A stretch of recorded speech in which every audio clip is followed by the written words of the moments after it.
সরাসরি ছবিটা দেখাতে বলে আমার সহকর্মী সন্দীপ সাজুকাকে তুলে ধরছে, সেটা হচ্ছে কসবা ডিআই অফিসে। তুমি দেখেছিলে যে আজকে কি পরিস্থিতি তৈরি হয়, চাকরিহারারা চাকরির জন্য যায় যখন এবং তার জন্য তার লাঠি পেটা খেতে হয়। এবং এর পরবর্তীকালে একেবারে কসবা ডিআই অফিস থেকে বেরিয়ে যারা চাকরিহারা তারা কিন্তু একেবারে কসবা থেকে এই মুহূর্তে বিজন সেতু হয়ে গড়িয়াহাটের দিকে তারা মিছিল করছেন এবং সেই মিছিল করে একেবারে পথে নেবে কিন্তু তারা পথ খুঁজছেন যে একেবারে পথে নেবে পথ। আজকে আমাদের যে অবস্থান ছিল, যে আসার কারণ ছিল ডিআই অফিসে, যে ডিআই অফিস বা শিক্ষা দপ্তর থেকে আজ থেকে এক সপ্তাহ আগে সুপ্রিম কোর্টের অর্ডার অনুযায়ী আজকে যে রাস্তায়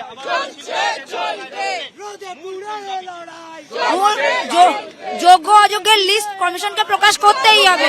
শুধু সব জায়গায় ওয়েবসাইটে যোগ্যতার লিস্ট আমরা প্রকাশ চাই, যোগ্যতার লিস্ট এসএসসি অফিস এবং মিরর ইমেজ সহ, এটাই আমাদের একমাত্র দাবি।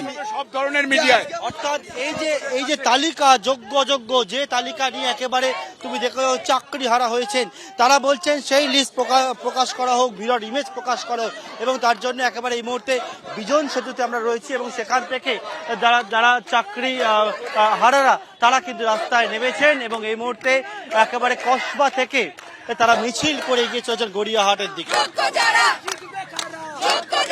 কিছু জায়গায় কারো কথায় হতে পারে, কারো ইনস্টিগেশনে হতে পারে, এরকম ঘটনা ঘটেছে যেটা বাঞ্ছনীয় নেই।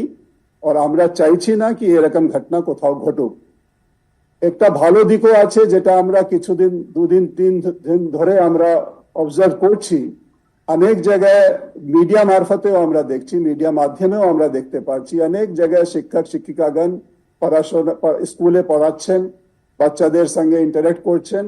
এটা সত্যি অভিনন্দনীয় এবং আমরা অভিনন্দন জানাচ্ছি যারা শিক্ষক শিক্ষিকা কাজ চালিয়ে যাচ্ছেন।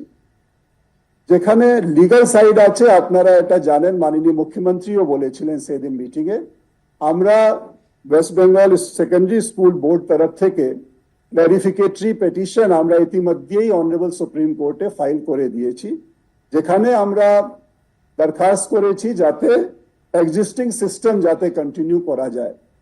এটা আমরা করেছি। এর হিয়ারিং যখন হবে মাননীয় সুপ্রিম কোর্ট আমার মনে হয় এটা নিয়ে বিবেচনা করে সিদ্ধান্ত নেবেন। তাছাড়া আমরা রিভিউ পিটিশন নিয়েও তৈরি করছি, রিভিউ পিটিশন জন্যও আমরা যাচ্ছি এবং এর জন্য যে আইনগত আলোচনা এবং আইনগত যে বিষয়বস্তুগুলো আছে এটা বিবেচনা করা হচ্ছে। আমরা শীঘ্রই রিভিউ পিটিশনও মাননীয় সুপ্রিম কোর্টে ফাইল করতে যাব। এর মধ্যে এই ঘটনাগুলো যেটা ঘটেছে এটা সত্যি বাঞ্ছনীয় নেই।